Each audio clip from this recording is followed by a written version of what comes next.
Le mercredi 10 septembre, en pleine journée, une scène inimaginable s'est produite. Charlie Kirk, figure emblématique du mouvement conservateur américain, a été assassiné en public. Il venait tout juste d'entamer une nouvelle tournée universitaire, dont la première étape se tenait à l'université d'Utah Valley à Orem. Mari et père de 2 enfants, il laisse derrière lui une famille brisée et un pays sous le choc. Très vite, une chasse à l'homme d'une ampleur exceptionnelle s'organise. Les enquêteurs se lancent à la recherche de son meurtrier. Aujourd'hui, ils ont enfin un suspect. Voici comment il a été retrouvé. Charlie Kirk s'était lancé très jeune dans la politique. À seulement 18 ans, il fonde Turning Point USA, une organisation dédiée à la promotion des idées conservatrices dans les écoles et universités américaines. Grâce aux réseaux sociaux et à son podcast, il touche des millions d'auditeurs. Ses tournées de débats sur les campus font de lui une figure familière et controversée du paysage politique américain. Proche de Donald Trump, il aurait même joué un rôle clé dans la campagne de réélection de l'ancien président. Le jour du drame, plusieurs téléphones filment la scène. Sur les images, on aperçoit une silhouette sur un toit, à environ 130 mètres de la tente où Kirk échange avec un étudiant. L'homme semble allongé, positionné pour tirer. Alors que Kirk pose une question à son interlocuteur, une détonation retentit. Une seule balle. Elle atteint Kirk au cou. Il s'effondre. Transporté d'urgence à l'hôpital régional de Timpanogos, il est dans un état critique. Sur les images suivantes, un individu vêtu de noir est vu courant sur le même toit, juste après le tir. Quelques secondes plus tard, il disparaît dans les ruelles avoisinantes. Les autorités publient rapidement des photos et une courte vidéo du suspect en train de fuir. Le FBI offre une récompense de 100 000 $ pour toute information menant à son arrestation. Sur place, des unités lourdement armées bouclent la zone.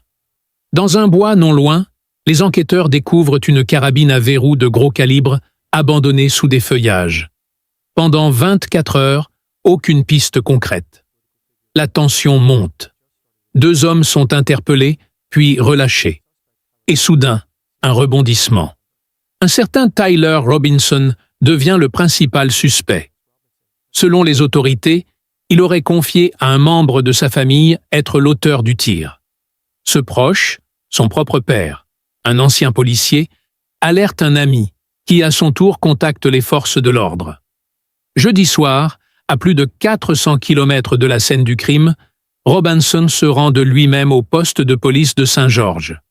Son colocataire, interrogé, montre alors aux enquêteurs plusieurs messages Discord dans lesquels Robinson évoque un fusil caché dans un buisson, le fait d'avoir gravé des symboles sur ses balles et même d'avoir changé de tenue après le tir. Peu après, Donald Trump s'exprime à la télévision. Ça s'annonce très bien. Ils ont enfin mis la main sur l'homme qu'ils cherchaient. Le lendemain matin, le gouverneur de l'Utah confirme la capture. Mesdames et messieurs, nous l'avons arrêté. Au fil de l'enquête, les témoignages dressent le portrait d'un homme radicalisé. Selon sa famille, Robinson était devenu de plus en plus obsédé par la politique. Quelques jours avant le drame, il aurait évoqué son rejet total de Charlie Kirk et de ses idées. Les enquêteurs découvrent également des inscriptions gravées sur les balles de son arme, des phrases moqueuses et provocantes, mais aussi une référence à Bella Ciao, l'hymne antifasciste italien. Sur certaines cartouches, on peut lire « Hey, fasciste, catch !»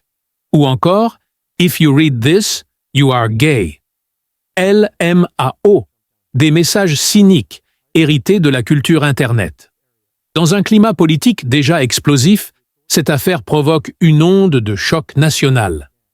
Avant même l'arrestation du suspect, Donald Trump avait accusé la rhétorique violente de la gauche radicale d'être responsable de ce type d'acte. Depuis des années, a-t-il déclaré, nos adversaires nous comparent à des monstres.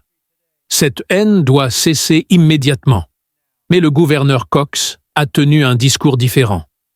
La violence appelle la violence. La haine engendre la haine. si nous ne trouvons pas le moyen de nous arrêter. Les choses risquent de devenir bien pires. Pour l'instant, Tyler Robinson reste présumé innocent. Les accusations portées contre lui n'ont pas encore été prouvées devant un tribunal. Et pendant que le pays débat, les images de ce drame continuent de tourner en boucle. Un symbole tragique de la fracture politique qui déchire aujourd'hui l'Amérique.